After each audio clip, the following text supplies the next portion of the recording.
ورحمة الله وبركاته. الحمد لله رب العالمين، والصلاة والسلام على سيد المرسلين وعلى آله وأصحابه ومن تبعهم بإحسان إلى يوم الدين، وبعد। যাবতীয় সকল প্রশংসা মহান আল্লাহ তাআলার, যিনি সকল জগৎসমূহের প্রতিপালক। সালাত ও সালাম তথা আল্লাহ তাআলার পক্ষ থেকে বিশেষ সম্মান, বিশেষ শান্তি, বিশেষ দয়া তার সর্বশ্রেষ্ঠ সর্বশেষ নবী মুহাম্মদ সাল্লাল্লাহু আলাইহি ওয়াসাল্লামের প্রতি এবং তাকে যারা অনুসরণ করে চলেছেন তার সাথী সঙ্গীগণ, সাহাবায়ে কেরাম এবং তাদের পরবর্তী প্রজন্ম তাবেঈন, এভাবে কিয়ামত পর্যন্ত তাদের অনুসারীগণ, আল্লাহ তাআলা আমাদেরকে তাদের অনুসারী হওয়ার তৌফিক দান করুন। দীর্ঘ সময় আজকের এই সম্মেলনের অধিবেশন চলেছে, অনেক বিষয় নিয়ে কথা হয়েছে। সূচনায় কিছু কথা আমি বলেছিলাম। তো এখানে যারা উপস্থিত, ফুরফুরা দরবারের কেন্দ্রিক যে সংগঠন, যেটি আমার দাদা হুজুর শাইখুল ইসলাম হযরত মাওলানা আবু নসর আব্দুল হাই সিদ্দিকী রহমতুল্লাহ আলাইহি নাম রেখেছিলেন, বিশ্ব ইসলাম মিশন কোরআনে সুন্নি জমিয়তুল মুসলিমিন হিজবুল্লাহ, এর দুটি পর্ব। একটি হলো সৃষ্টির সেবা করা, আর একটি হলো আল্লাহর পথে দাওয়াত দেওয়া। আল্লাহ তাআলা আমাদেরকে জগতে পাঠিয়েছেন, মানুষকে সৃষ্টি করেছেন, জিনকে সৃষ্টি করেছেন আল্লাহ তাআলার ইবাদতের জন্য। কথাগুলো আমরা সবাই জানি। তো আল্লাহ তাআলার ইবাদতের একটি বড় অংশ হলো সৃষ্টির সেবা করা, সৃষ্টির কল্যাণ করা। যেহেতু সময় কম, আমি খুব সংক্ষেপে বলে যাচ্ছি। আল্লাহ তাআলা কোরআনে উম্মতে মুহাম্মদী সাল্লাল্লাহু আলাইহি ওয়াসাল্লামকে সম্বোধন করে বলেন যে তোমরাই সর্বোত্তম জাতি, যাদেরকে মানব জাতির কল্যাণে আবির্ভূত করা হয়েছে। মানুষের উপকারের জন্য তোমরা সবথেকে উত্তম জাতি। আর কিভাবে এটা? যে মানুষকে সৎ কাজের হুকুম করবে, আদেশ করবে, দাওয়াত দেবে, নির্দেশ দেবে, অসৎ অন্যায় কাজ থেকে মানুষদেরকে বাধা দেবে, মানুষদেরকে দূরে রাখার চেষ্টা করবে, আল্লাহ তাআলার প্রতি ঈমান আনবে। তো দুনিয়া আখিরাতের কল্যাণ রয়েছে আল্লাহ তাআলার ইবাদতের মধ্যে। এই বিষয়গুলো তো আমাদের ঈমানি দায়িত্ব। এগুলো সুষ্ঠুভাবে পালনের জন্য একটি সাংগঠনিক প্রক্রিয়া করা হয়েছিল, যেটার নাম দেওয়া হয়েছে বিশ্ব ইসলাম মিশন। কারণ আমরা পৃথিবী নিয়ে চলাফেরা করি, আমরা ছোট্ট একটা ভূখণ্ডের কাঁটাতারের দেশ নিয়ে চলাফেরা করি না। কারণ মুমিন মুসলিম হিসেবে আমাদের বিশ্বাস, পুরো জগতই আল্লাহ, সকল মানুষ পৃথিবীর সব জায়গায় বিচরণ করবে, যার যেখানে রিজিক আছে সে সেখানে অবস্থান করবে। আমরা কোনো গোষ্ঠী কেন্দ্রিক বিশ্বাস করি না যে আমরা শুধু একটা নির্দিষ্ট জায়গার উন্নতি করব, নির্দিষ্ট কিছু মানুষের উন্নতি করব। বরং মুমিন মুসলমানের দায়িত্ব হবে সে যেখানে যত সময়ের জন্য থাকুক সবার কল্যাণের চেষ্টা করবে। বলি আলহামদুলিল্লাহ। এমন নয় যে আরেক দেশে যে আমরা ওই দেশের ক্ষতি করে যে দেশে জন্মেছি ওই দেশের উপকার করব, এটা না। আবার যে দেশে জন্মেছি সেই দেশের নাম নেব, আবার আর এক জায়গায় যে সেই দেশের ক্ষতি করব, সেটাও কোনো মুমিন মুসলমানের কাজ হয় না। যদিও বর্তমান পৃথিবীতে বিভিন্ন রাষ্ট্র হয়েছে, নাগরিকত্বের বিষয় আছে, এবং বর্তমান সাধারণ মানুষের মধ্যে এই জাগতিক চেতনার কারণে সবাই এখন এক একটা দেশকেন্দ্রিক, গোষ্ঠীকেন্দ্রিক চেতনায় বিশ্বাসী হয়ে গেছে, যেটা মুমিন মুসলমানের হওয়ার কথা না। মুমিন মুসলিম সকল মানব জাতিকে নিয়ে চিন্তা করবে, এটা হলো আমাদের ঈমানি দায়িত্ব। এই জন্য আমার দাদা হুজুর রহমতুল্লাহ আলাইহি ভারত নিয়ে সংগঠন করেননি, বাংলাদেশ নিয়ে সংগঠন। তখন তার বাংলাদেশ পরে হয়েছে অবশ্য, ভারতের পরে পাকিস্তান হলো। আমরা এই ভারত, বাংলাদেশ, পাকিস্তানের ভাগাভাগিতে আমরা নেই। আমরা পৃথিবীকে ভাগ করিনি, করবও না। আমরা জানি টোটাল পৃথিবী সকল মানুষের জন্য আল্লাহ দিয়েছেন, বলি আলহামদুলিল্লাহ। আর এই জগৎও আল্লাহ তাআলা মানুষের জন্য সৃষ্টি করেছেন, বলি আলহামদুলিল্লাহ। এগুলো নিয়ে ভাগাভাগি করা এটা একান্ত বোকামি এবং নির্বুদ্ধিতা ছাড়া আর কিছু না।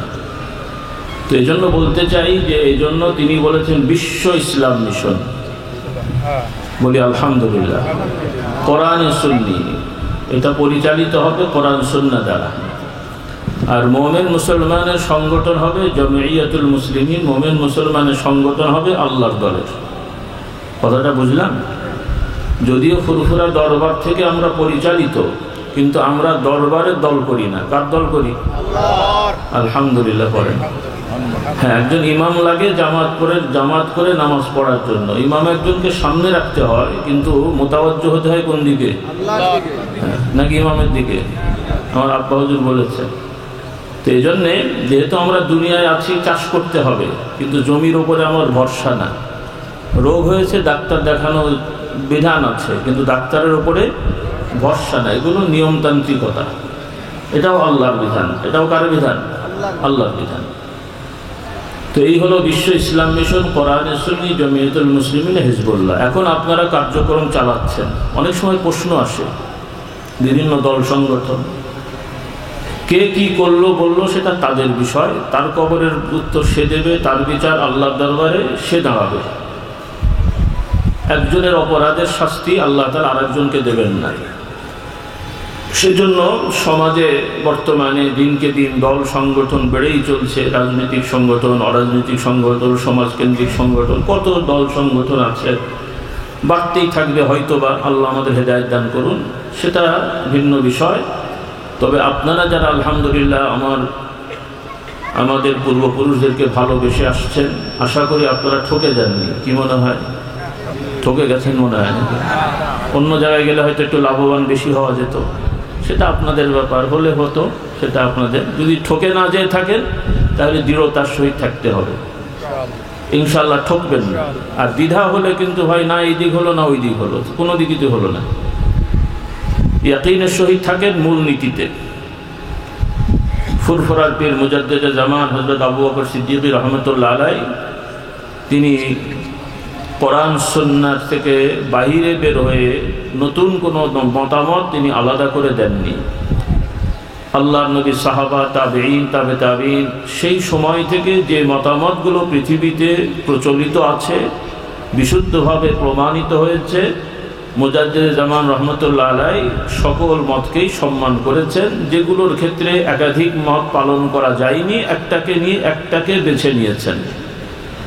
কারণ একটা সময় তাতে তিনটে টুপি মাথায় দেওয়া যায় না, যায়?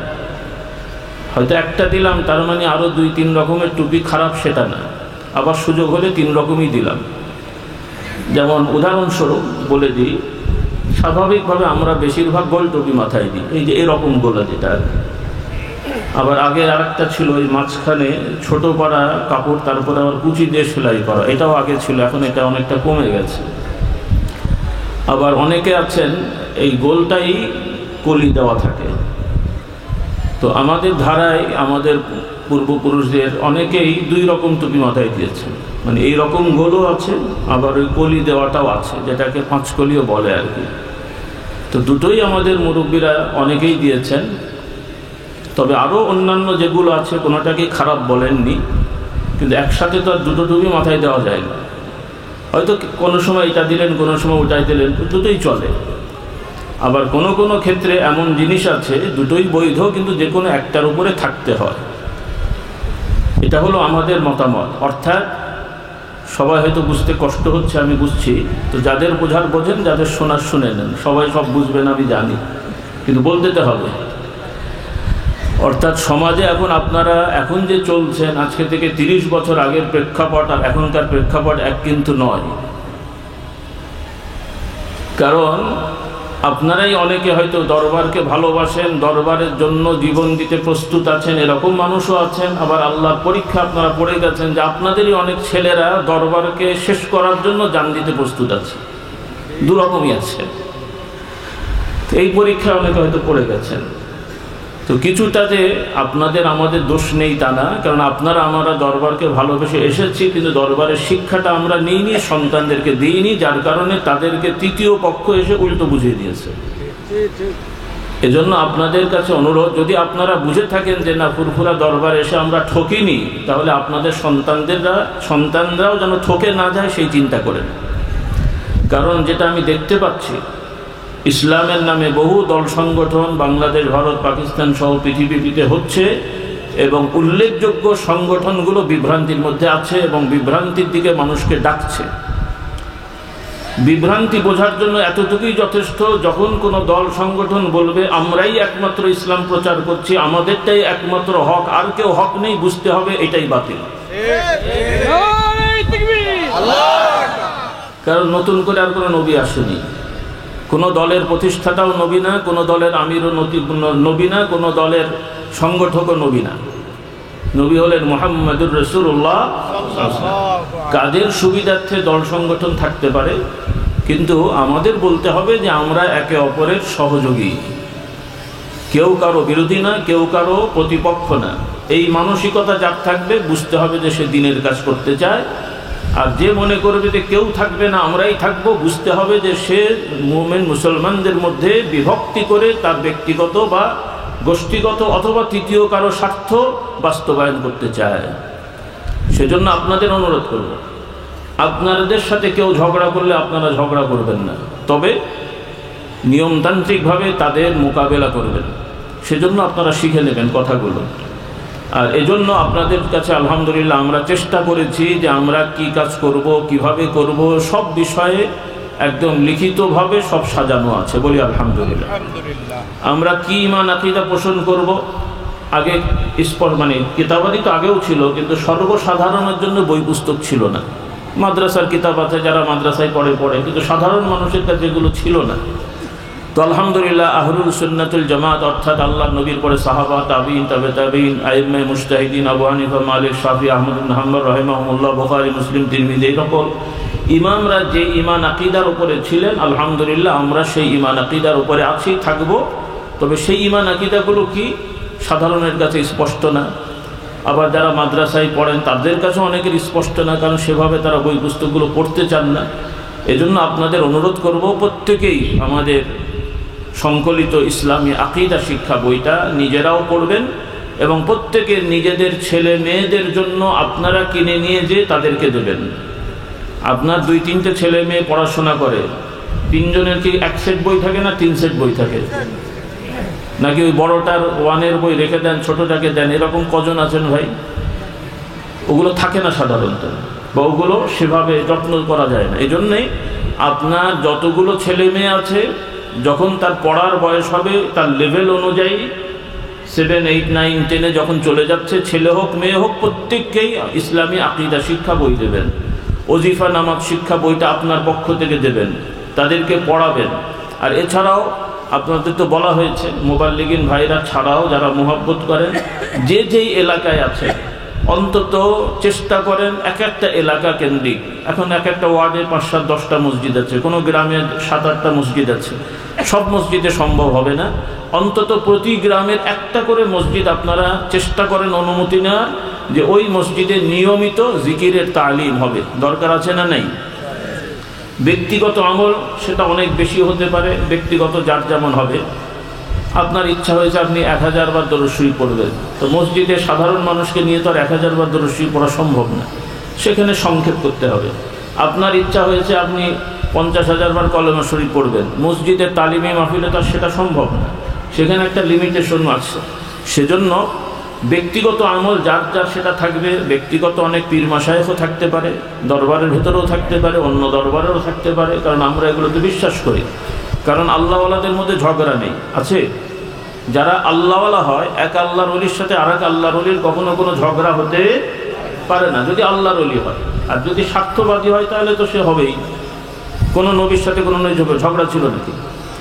এজন্য একাধিক পীর একজনের হতে পারে, যদি সে পীরের মতন পীর হয় সেটা হতে পারে, কিন্তু ভণ্ড পীর হলে একজনের কাছে থাকাও বিপদ আছে।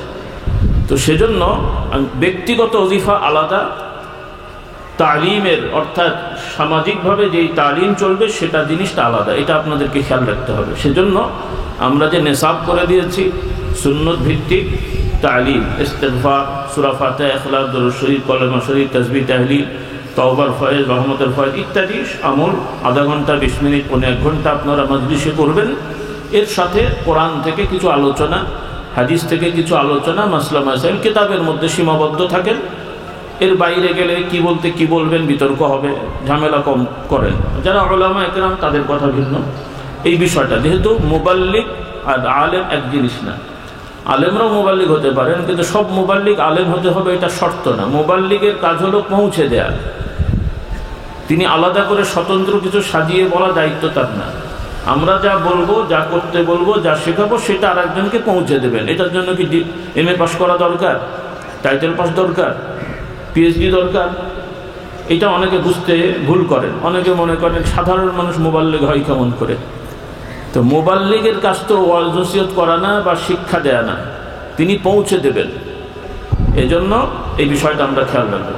আর একদিকে হলো যারা মুবাল্লিগ ভাই হিসেবে দায়িত্ব পেয়েছেন, আপনারা আপনাদের দায়িত্ব পালন করবেন তালিমের মাধ্যমে। আর আমাদের যে কিতাবগুলো সংকলিত হয়েছে, আপনারা যারা মুবাল্লিগ নন, মহব্বত করেন দরবারকে, নিজেরাও চেষ্টা করবেন দরবারের সকল কিতাবগুলো রাখা, নিজেরা পড়বেন, নিজেদের পরিবারদেরকে পড়ানোর চেষ্টা করবেন।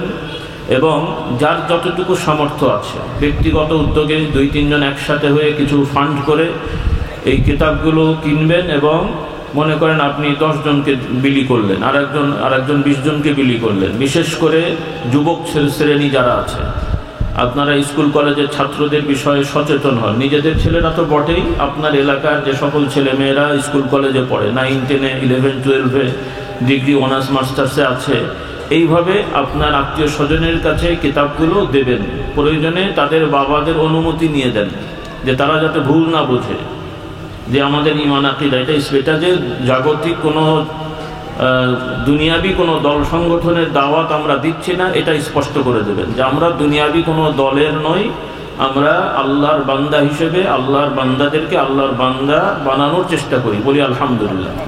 আমরা আপনাদের এই গতানুগতিক কোনো দলে আমরা বিশ্বাস করি না, কোনো দলে আমরা বিশ্বাস করি না। কারণ এই সকল দল বানোয়ার দল, যারা বানিয়েছেন এদের অনেকের ঈমান আছে কিনা আল্লাহ পাক ভালো জানেন। সেগুলো নিয়ে আমাদের অত বিচার আমরা করব না। তো যারা মুসলমানের সন্তান, নিজেদের পরিচয় দেয় মুসলমান, আমরাও মুখে বলি মুসলমান, কিয়ামতে কি হবে সে তারা বুঝবে। তো আপনাদের অনুরোধ করি, ব্যক্তিগতভাবে আপনারা সামাজিকভাবে কোনো দলের সাথে থাকলে সেটা আপনার বিষয়, তবে সাবধান থাকবেন। এমন কোনো দলের সহযোগী হবেন না যে দল ঈমান ইসলামের বিরোধিতা করে, আর তার কারণে আপনি সহযোগী হওয়ার কারণে ঈমান ইসলামের বিরোধীদের সহযোগী হয়ে ঈমান না হারায়। এটা মনে রাখতে হবে আমাদের। সমাজে অনেক কিছুই থাকবে, সমাজে আপনি থাকবেন, চলবেন পাকাল মাছের মতন, তাই তো বলে আপনাদের দেশে।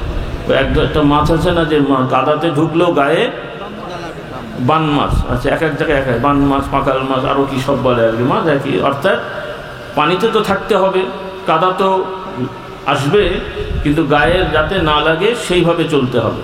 ঠিক আছে ইনশাআল্লাহ। তো নিজের ঈমান আমল ঠিক লাগলে, দৃঢ়তা থাকলে কারো দালালি করার দরকার নেই, কারোর সাথে আমরা শত্রুতা করব না। তবে আমরা যদি আল্লাহর বান্দা হই, আমাদের সাথে যে শত্রুতা করবে তার ব্যাপারে আল্লাহ সিদ্ধান্ত নেবে ইনশাআল্লাহ। আমাদের কিছু করতে হবে না। হ্যাঁ, আমাদের দায়িত্ব আমাদের পালন করতে হবে।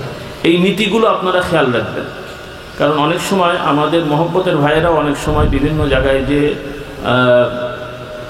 বিভিন্নভাবে জড়িয়ে পড়ে, তাতে আমরাও অনেক সময় একটু বিব্রত পরিস্থিতিতে পড়ে যাই।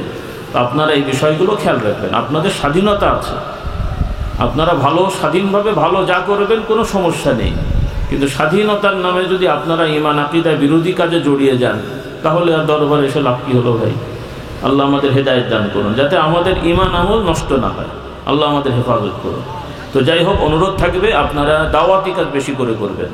মসজিদ কেন্দ্রিক, খানকা কেন্দ্রিক, যুবকদের মধ্যে, মা বোনদের মধ্যে, মেয়েদের মধ্যে, সব জায়গায় যেহেতু আমাদের পর্যাপ্ত কিতাব আছে, সব শ্রেণীর সব বিভাগের মৌলিকভাবে, এগুলো আপনাদের বড় হাতিয়ার। বলি আলহামদুলিল্লাহ। এই বিষয়গুলো আর মুজাদ্দিদ জামানের ওসিয়ত আমাদের কিতাবের মধ্যে আছে, আলাদাভাবে অল্প দিনের মধ্যে সংকলন হবে ইনশাআল্লাহ, সেটাও পেয়ে যাবেন। এখন আছে আমাদের ফুরফুরা ইতিহাসের মধ্যে আছে, 2-4টা সংশোধনী লাগবে হয়তো, তো সেটা আগে একটা কারণে ওভাবে লেখা হয়েছিল, সেগুলো আপনারা পাবেন। তবে এই বিষয়গুলো খেয়াল রাখবেন। আর আরেকটা বিষয় একটু বলে দেওয়া ভালো, যেহেতু এর মধ্যে এটা পড়া হয়েছে। তো মুজাদ্দিদ জামান রহমতুল্লাহ আলাইহি যেই সময়ে তিনি অবস্থান করেছেন সেটা ছিল ব্রিটিশের সময়। কোন সময়?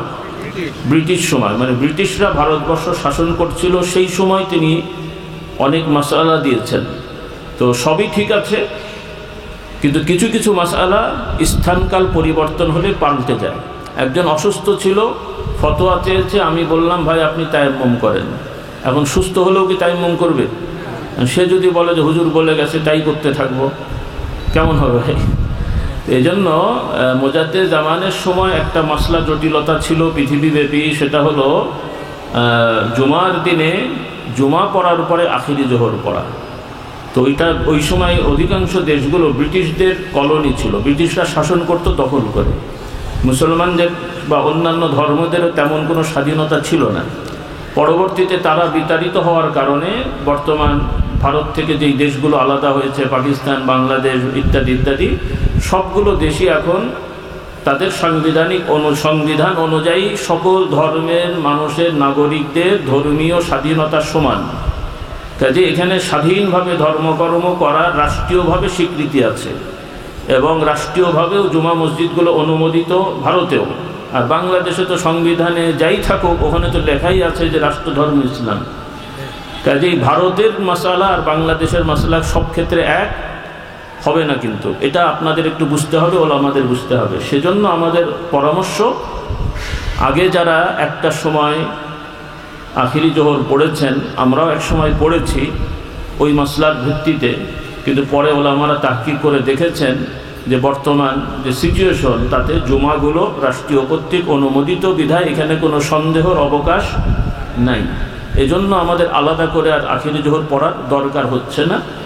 আশা করি এই পরিস্থিতি আল্লাহ ভালো করবেন, বলি আল্লাহুম্মা আমিন। কারণ মুজাদ্দিদ জামানও ফতোয়া দিয়েছেন, কারণ ওই সময় অন্যান্য দেশ ব্রিটিশদের শাসনে থাকলেও মক্কা মদিনা শরীফ কিন্তু ছিল না, সেগুলো স্বাধীন রাষ্ট্র ছিল। সেজন্য উনি বলেছেন যে মক্কা মদিনা শরীফে আখিরি জোহর পড়া যাবে না, ওটা কিন্তু লেখা আছে ওখানে।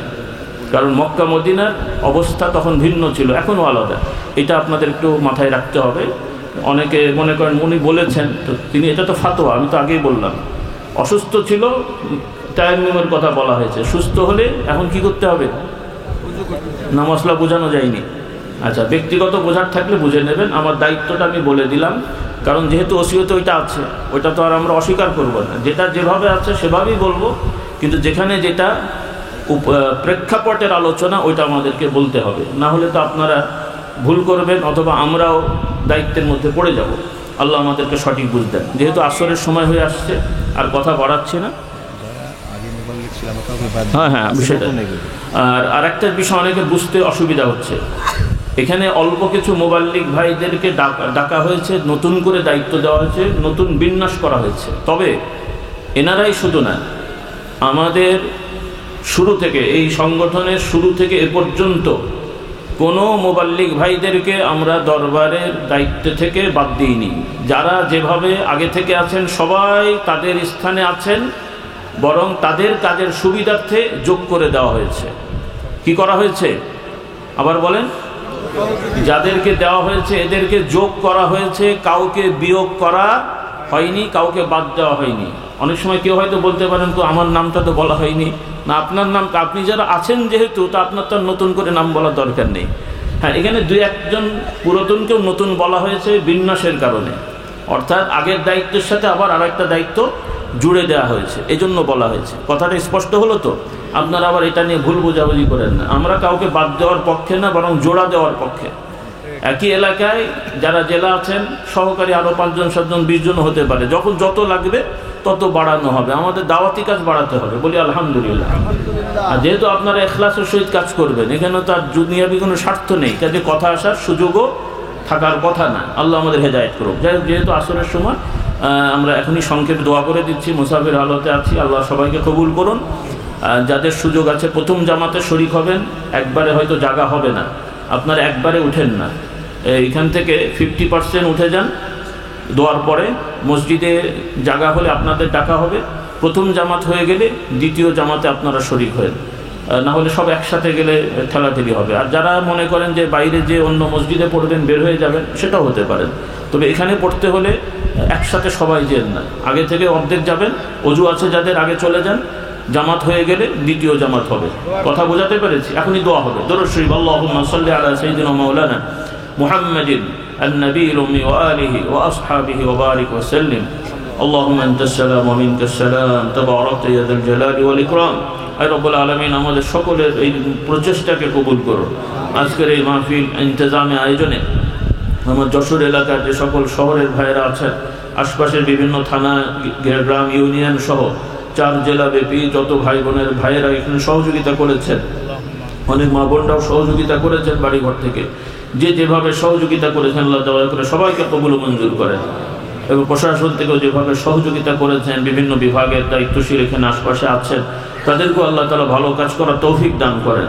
খাস করে যে যে বিষয়ের দায়িত্ব আল্লাহ আপনার দয়া করে আমরা দিয়েছি আপনার দিনের জন্য, আল্লাহ দয়া করে আপনি কবুল মঞ্জুর করে দেন। আল্লাহ আমাদের ভুল ত্রুটিগুলো ক্ষমা করে দেন। আমাদের এখানে যত ভাইয়েরা আসছেন সর্বপর্যায়ের মোবাইল লেগির মুহিব্বিন মুরিদিন এবং ভক্তবৃন্দ, প্রত্যেকের পরস্পরের মধ্যে ইমানি মহব্বত, ভক্তি, ভালোবাসা আল্লাহ আপনি আতা করে দেন। আমাদের প্রত্যেকের ভুল ভ্রান্তিগুলো ক্ষমা করে দেন।